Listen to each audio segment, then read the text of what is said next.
véritable histoire de... Elle n'est pas drôle, celle-là.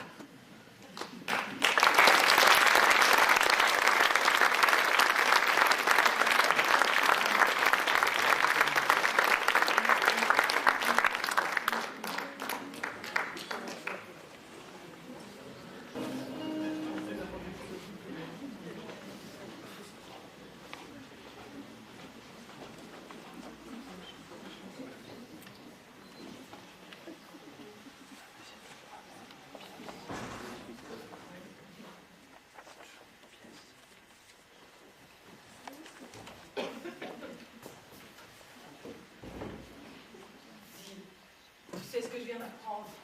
Quelque chose d'incroyable. Ce type qui nous a interrogés, c'était pas un policier, mais un fou échappé d'un autre asile. Non. Tu en es sûre? Absolument. J'ai surpris une conversation entre le médecin-chef et son assistant. Il n'en revenait pas. Tu m'étonnes. S'être fait piéger de la sorte pour des psychiatres, ça va vous mal. Et attends, tu sais pas tout. Nous l'avons échappé belle. Qui nous? Toi et moi. Comment ça? Non seulement ce fou avait deviné que tu n'étais pas folle, mais que c'était toi la coupable, et que moi j'étais ta complice. Très fort le Lascar, pensif tout ça. Mais c'est tout à fait stupéfiant. Et maintenant, que va-t-il se passer? Rassure-toi, rien. Ce faux flic est déjà enfermé et sans doute à double tour. Quant à ce qu'il a pu dire, personne n'en tiendra compte. Tu sais bien que la parole d'un fou n'a pas de valeur. Heureusement, sinon on était faites comme des rats. Mais tu crois pas que ça va mettre la puce à l'oreille du toubib et de son assistant? Ils voudront revoir mon dossier, me réinterroger. Ne t'inquiète pas. Rien à craindre de ce côté-là. Dis donc, tu aurais vu la tête qu'il faisait. Après s'être fait rouler dans la farine par un malade mental, ils ne voudront pas donner l'impression de s'être trompés aussi à ton sujet en remettant en cause leur diagnostic. Tant mieux. Parce que j'en ai encore un dernier à éliminer avant d'en avoir fini avec cette bande de salauds.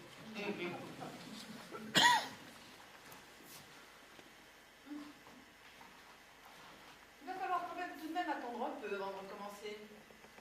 Dommage. J'aurais bien aimé en finir le plus vite possible et changer d'air. Avec toi, ma belle. Les autres pensionnaires vont se montrer curieuses. La visite de ce pseudo-flic va les avoir excités. Un peu de patience avant de jouer les guérilles. D'une certaine façon, je serai réellement guérie quand ils seront tous crevés. Tu sais bien que c'était eux, ma maladie. C'était aussi la mienne. De savoir ce qu'ils t'avaient fait me rendait folle. C'était comme s'ils avaient sali ma propre chair. Tu sais bien que je t'aime plus que je ne m'aime moi-même. C'est vrai que c'est toi qui m'as poussée à me venger. Seule, je n'en aurais peut-être jamais eu le courage. Tu m'as aidée, tu m'as cachée ici, tu m'as facilité les sorties nocturnes.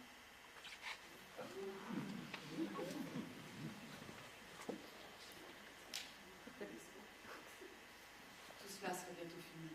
On oubliera comme un mauvais rêve grandement. On saura en profiter. On rattrapera le temps perdu. Nous partirons très loin d'ici. Oh, nous n'aurons plus besoin de nous cacher. Allez, par contre, maintenant, il faut que tu remettes ta camisole. Allez, si jamais quelqu'un venait, il ne faut pas négliger un si bel alibi. Et alors, dans cette camisole, oh là là, tu m'excites terriblement.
ce matin, avant de partir au bureau.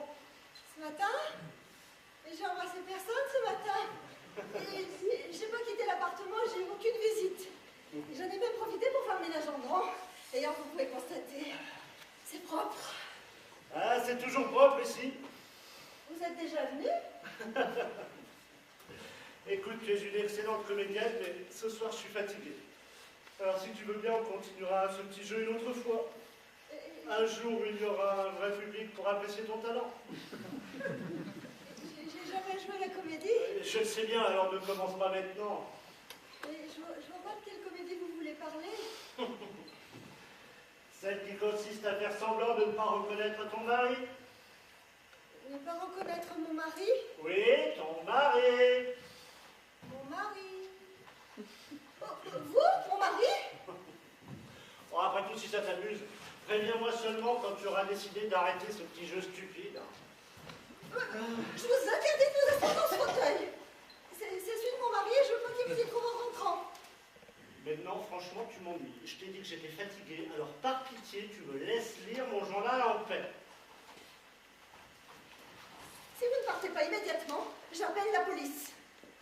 La police. Eh ben, ne te gêne surtout pas, ce ne sera plus une comédie, ce sera un drame. Allô? La police? Mais Oui? tu es folle. Tu veux que je fasse venir un médecin? Mais j'ai pas besoin d'un médecin, je veux seulement que vous partiez. Et vite. Je comprends tout. Tu veux te débarrasser de moi? Tu trouves que 10 ans de mariage, ça suffit? Fallait me le dire plus simplement. Il y a beaucoup de femmes qui en ont assez de leur mari, elles ne font pas tant de manières pour le leur signifier. J'ai pas l'intention de me débarrasser de mon mari, mais de vous. Voyons, c'est la même chose, puisque je suis ton mari. Tu veux voir ma carte d'identité, mon permis de conduire, ma carte d'électeur? C'est inutile. Eh ben, je vais quand même te montrer mes papiers, comme un flic. Tiens, regarde. Nom, prénom, date de naissance, photo, signature, couleur des yeux. Eh ben, lis, compare, donne-toi au moins cette peine. De toute façon, des papiers d'identité, ça se trafique de nos jours. Ça s'achète plus vrai que les vrais. Oh, c'est comme les faux billets. Non, les vrais billets. Non, les faux. Enfin, bon, voyons. Tu m'accuses d'avoir de faux papiers, c'est ça? Ah bah ça c'est la meilleure. Mais je vous accuse de rien. Ce qui est écrit sur votre carte d'identité m'intéresse pas. Bon, tu veux d'autres preuves?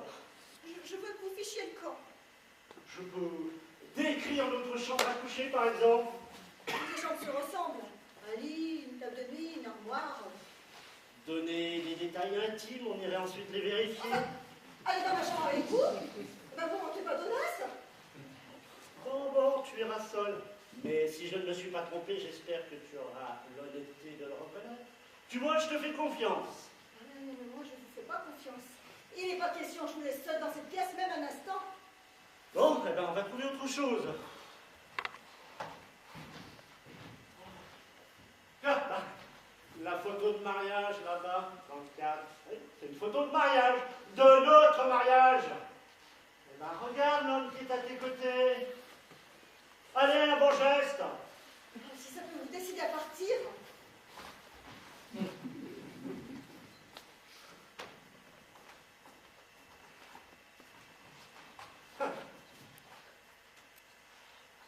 Regarde, c'est bien moi.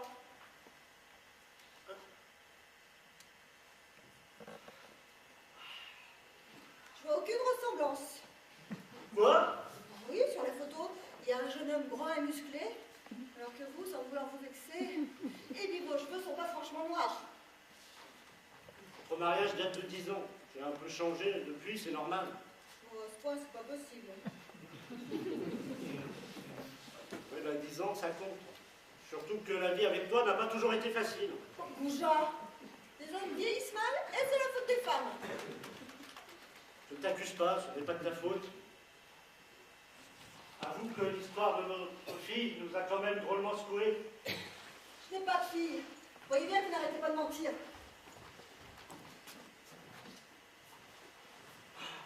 Je sais bien qu'on n'a pas de fille, mais on en a une et malheureusement... Arrêtez de raconter des horreurs.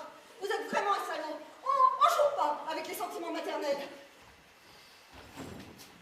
Je ne voulais pas remuer le fer dans la plaie, seulement t'amener à reconnaître la vérité, vaincre ton entêtement stupide. Décidément, vous insistez. Pour vous, tous les moyens sont bons pour arriver à vos fins. Vous ne respectez rien, pas même ce qu'il y a de plus sacré pour une femme. Vous êtes vraiment ignoble. Il faut me comprendre. Je t'aime et je ne sais pas comment te ramener à la raison. Vous parlez de raison, alors qu'il s'agit de folie, de votre folie, d'un délire insensé. On n'en sortira donc jamais. Oh, si, en partant, on n'en plus jamais les pieds ici. Attends. J'ai une idée. Oh, parce que ça vous a servi jusqu'à maintenant. Un moyen objectif pour t'amener à reconnaître que je suis bien ton mari. Mais je n'ai pas besoin de moyens objectifs pour savoir qui est mon mari. Faisons appel à une tierce personne pour nous départager. Notre voisine, par exemple. Quelle voisine? Celle qui habite sur notre palier, de l'autre côté de cette cloison. Le petit 2 pièces. Ah bah tiens, tu vois bien que je suis ici chez moi.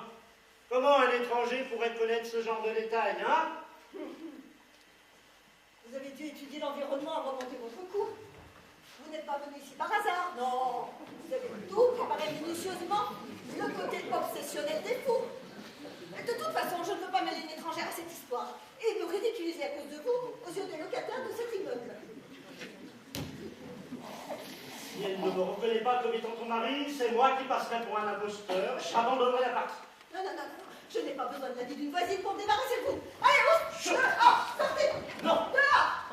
pas sans tenter cette dernière chance. Dehors, j'ai dit dehors. Ça suffit. Dehors. Allez, immédiatement. Oh. Pourquoi tous frappés? Eh ben, c'est pas convenable de frapper comme ça contre les murs. Ce ne sont pas des possédés de mon voisinage. Il y a déjà assez de bruit dans cet immeuble sans en rajouter.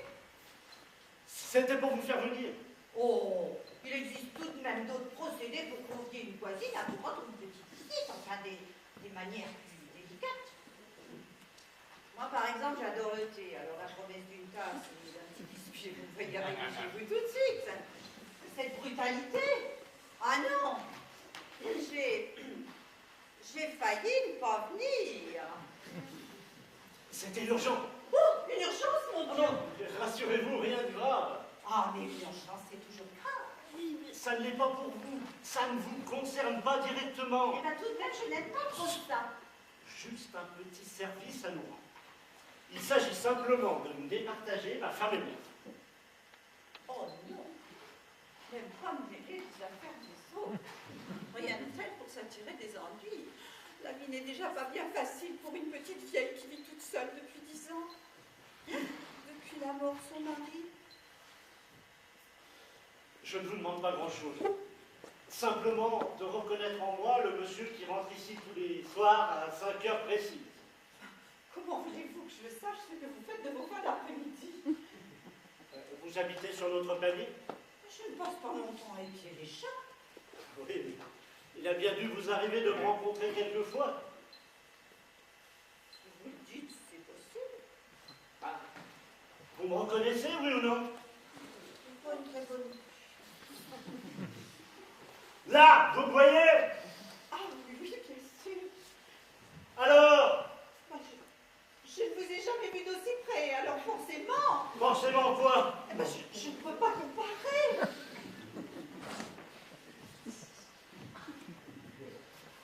Ma silhouette, elle, au moins, vous la reconnaissez? Je n'ai jamais eu l'habitude de regarder les hommes. Il n'y a que mon mari qui m'intéressait. Il était tout pour moi. Décidément, il n'y a rien à en tirer. Si vous renoncez à votre histoire, je suis prête à tout oublier. Et même à vous offrir du thé, ainsi qu'à cette pauvre dame que vous avez complètement terrorisée. Eh bien, moi, je préfère rentrer chez moi. Monsieur est trop en colère. Je vois bien que je l'ai contrarié. Au revoir. Non, attendez. Je vous promets de ne plus vous embêter. Acceptez la tasse de thé qu'on vous propose et bavardons calmement. Vous n'allez plus me harceler. Promis. Vraiment? Oui, à la fin. Oh, ben vous voyez, vous vous échauffez à nouveau. Je vous aimerais. Je me calme, je le jure. Puisque tout le monde est raisonnable, je vais les préparer au dicté. Ah, un petit thé au jasmin. On dirait des nouvelles. Nous allons faire les coups. Ah, j'arrive. Hein.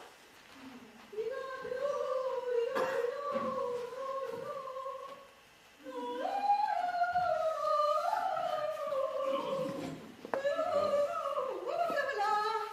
J'ai toujours de l'eau chaude toute prête pour le thé ou le café. Je tiens ça de ma mère, une habitude de famille. Ah, et ça, c'est une bonne habitude, hein. Il faut dire que dans le temps, on prenait le temps de vivre et c'était pas plus mal. Hein. On prenait même la peine de connaître ses voisins de palier.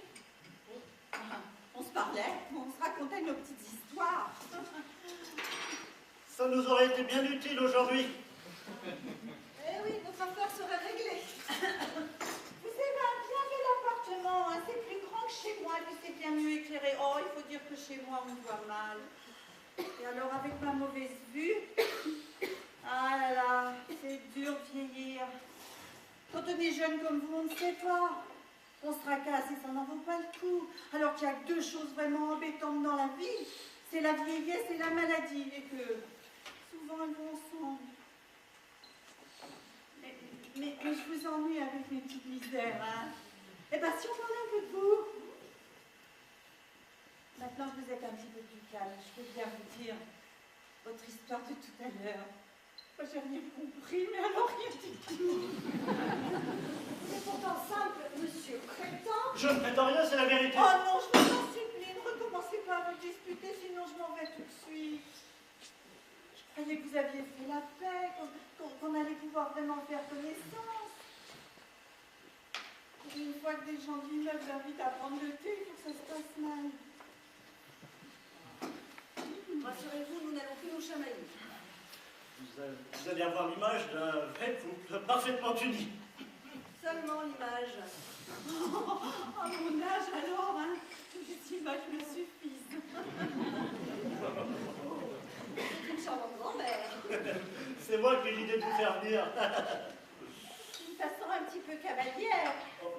Je le reconnais, mais oublions cela. L'important, c'est que vous soyez là maintenant. C'est drôle, hein. On vit des années à côté des gens sans les connaître. Tout d'un coup, ils se mettent à exister. Tenez, quand je serai revenue dans mon petit appartement tout sombre, je pourrais penser à vous deux et me dire que de l'autre côté de la cloison, il y a un couple qui a eu pitié d'une pauvre vieille. Si, un gentil petit couple qui a su faire taire ses querelles de ménage pour donner un petit peu de bon temps à une voisine. Oh, je ne croyais pas connaître ça avant de mourir. Je ne sais comment vous remercier. C'est tout naturel, hein, non, lâchez pas. Non. Tant de gentillesse à l'égard d'une étrangère, c'est pas courant.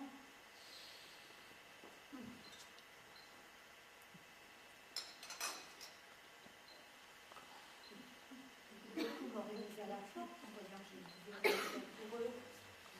Et comme ça, avec les vieux maintenant, où on les rejette, où on les ignore. C'est ainsi qu'on n'existe presque plus avant même de ne plus exister du tout pour toujours. Tout de même. Mais si, je sais ce que je dis. J'ai l'habitude. Même pour mes enfants, je suis devenue une étrangère.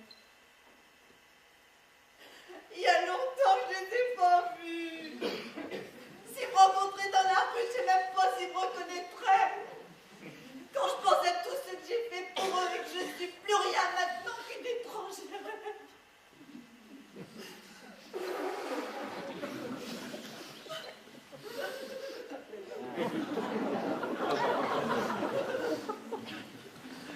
Allons, vous exagérez. Il reste toujours quelque chose. On ne peut pas effacer d'un seul coup toute une vie de souvenirs en commun. Vous êtes jeune, ça se voit. Vous avez encore des illusions. Mes enfants, ils sont pas plus méchants que d'autres, hein. Seulement, ils m'ont laissé là.